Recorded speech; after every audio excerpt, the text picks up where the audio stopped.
इतना फर्क कैसे आ रहा है रिदम? आप मतलब देखो मैं आपसे मिला था, 2014 जब मैं आपसे मिला था, आपने कहा था कि आप हैरान हो जाओगे, एप्पल आया इंडिया में। हाँ। और क्योंकि हम तो एफपीआई ज़्यादा ट्रैक करते हैं, हाँ। लेकिन आपने एफडीआई ट्रैक किया, ये इतना मैसिव जंप किस कारण तो से आया? उसके मेरे हिसाब से 3 कारण हैं। ओके, तो पहला तो कारण है कि सरकार की पॉलिसी बनी हुई है, तो एफडीआई को वो लोग चुंबक की तरफ आ रहे हैं। और आप देखो प्रोडक्शन लिंक्ड इंसेंटिव्स 2019 में हमने बड़ी मात्रा में कॉर्पोरेट टैक्स रेट काट दिया, तो हम हमारे जो टैक्स रेट है वो बिल्कुल एशिया के बराबर है, इनफैक्ट हम उनसे भी कम हो गई है। तो अब सबसे अगर आप देखोगे, हमने एक शीट बनाई थी, उसमें हमने भारत में और बाकी देशों में बिजनेस करने का जो कॉस्ट है उसका अनुमान लगाया था।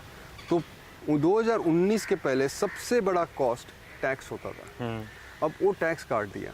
ओके, और प्रोडक्शन लिंक्ड इंसेंटिव्स में तो ऐसा है कि आप यहाँ पे निवेश करो तो सरकार आपको सामने से पैसा दे रही है। देखो ये बड़ा एक बहुत ही इट्स, मैं जो कहता हूँ कि it's a massive 180 degrees change है। क्योंकि इंडिया में जो टैक्स आता था वो हमेशा हम गरीबों की कल्याण के लिए इस्तेमाल करते थे। पहली बार इस देश के इतिहास में हम वो कॉर्पोरेट सेक्टर को दे रहे हैं कि आप निवेश करो।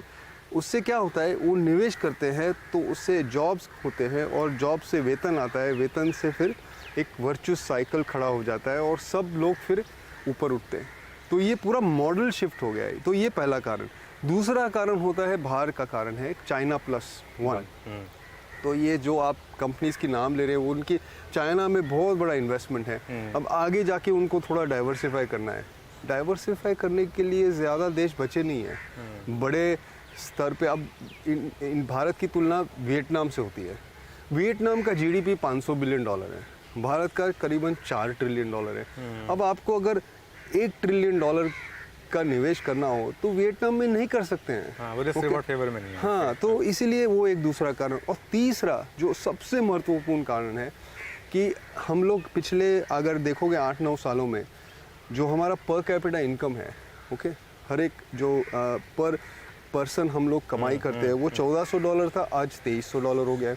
अब $2300 पे क्या होता है कि एक हॉकी कर्व जैसे हम कहते हैं जे कर्व आता है। और हमारे यहाँ जो कंजम्पशन है वो अब कम्प्लीटली आप चेंज हो रहा है। अब जैसे आपने बोला कि हम इस होटल में हैं, अब आप देखो होटल के शेयर क्यों चल रहे हैं, क्योंकि पूरा कंजम्पशन बास्केट चेंज हो रहा है। और उसका भी अगर आप मुझे 1 मिनट दो, मैं समझाता हूँ कि $2000 जब आदमी बनाता है उसमें से $1000 रोटी कपड़ा मकान में जाता है। ओके, अब इंडिया में लोग $400 की सेविंग करते हैं, $2000 में 400 की सेविंग करते हैं। तो बाकी सब खर्चे के लिए, जिसमें आपके बच्चे को स्कूल भेजने का खर्चा, आपके घर को पेंट करने का खर्चा, वेकेशन का, सब $600 में करना पड़ता है। जब ये 2000 से जब $3000 होता है तो 1000 का तो वहीं रहता है, रोटी कपड़ा मकान पे खर्चा बढ़ता नहीं है। जो $600 है वो $1600 हो जाते हैं। तो आपने उसमें 3 गुना फर्क पड़ जाता है, बहुत बड़ा। टोटल इनकम सिर्फ 50% बढ़ता है, लेकिन जो डिस्क्रिशनरी स्पेंडिंग जो हम कहते हैं उसको वो 3 गुना हो जाती है। तो ये तीसरा कारण है। 1 मिनट, तो उसके कारण अगर आप देखो, जब सब ग्लोबल ब्रांड्स जो हैं, ओके, आप लुई विटॉक को देखो, उन्होंने अपने ग्लोबल ब्रांड एम्बेसडर को बना दिया है दीपिका पादुकोण।